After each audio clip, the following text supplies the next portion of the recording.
இன்றைக்கி மதிய வேலை உணவு சாப்பிடும்போது மோகித் என்ற மாணவன் வந்து அந்த பழமையான பள்ளி கட்டிடம் மதில் செவர் பக்கத்தில் மதிய உணவு சாப்பிட்டு கொண்டிருந்த சமயத்தில் அப்போ வந்து அந்த மதில் செவர் வந்து அந்த பழைய மேலே உயிர்ந்து பரிதாபமாக உயிர் போச்சு. இப்போ அது ஏன் அந்த செவர் உயிர்ந்ததுன்னா, ஏற்கனவே வந்து நான் பல தடவை வந்து இவங்ககிட்ட நான் கோரிக்கை வச்சுருக்கேன். எஸ்எம்சி மீட்டிங்லேயும் சரி எல்லாருக்கிட்டையும் நான் அந்த கோரிக்கை வச்சுருக்கேன். இந்த மாதிரி மதில் செவரெல்லாம் ரொம்ப டேமேஜாக இருக்குது, பாத்ரூம் கழிப்பது சரியில்லை, அது சரியில்லைன்னு சொல்லிட்டு நிறையா கோரிக்கை வச்சுருக்கேன். அந்த கோரிக்கை எல்லாத்தையும் தலைமை ஆசிரியரை வந்து எல்லாத்தையும் அவர் அலட்சியம் பார்த்துட்டார். இன்றைக்கி இந்த ஒரு விஷயம் நடக்கும்போது எங்களுக்கு ரொம்ப ஒரு மன வேதனையாக இருக்குது.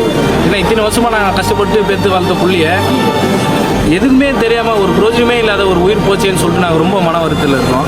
இன்றைக்கி வந்து டிஸ்ட்ரிக்ட் மேஜிஸ்ட்ரேட்னு வந்திருக்கிறாங்க, ஆர்டிஓ வந்திருக்கிறாங்க, பிடிஓ ஆஃபீஸ்னு எல்லாம் வந்திருக்காங்க, எல்லா அதிகாரிகள் வந்திருக்காங்க, டிஎஸ்பி சாரும் வந்திருக்காங்க. இன்றைக்கி இந்த பள்ளியில் நடந்த மாதிரி வேறு எந்த பள்ளியிலையும் நடக்கக்கூடாது அப்படின்ற ஒரு முடிவில் நாங்கள் இருக்கிறோம். எங்களுக்கு வந்து பணமோ பதவியோ இல்லை ஒரு அரசாங்க வேலையோ அது எல்லாம் எங்களுக்கு அப்பாற்பட்டது. இன்றைக்கி ஒரு உயிர் போச்சு, அதுதான் எங்கள் கோரிக்கை. இந்த மாதிரி பல உயிர் யார் உயிரும் போகக்கூடாது.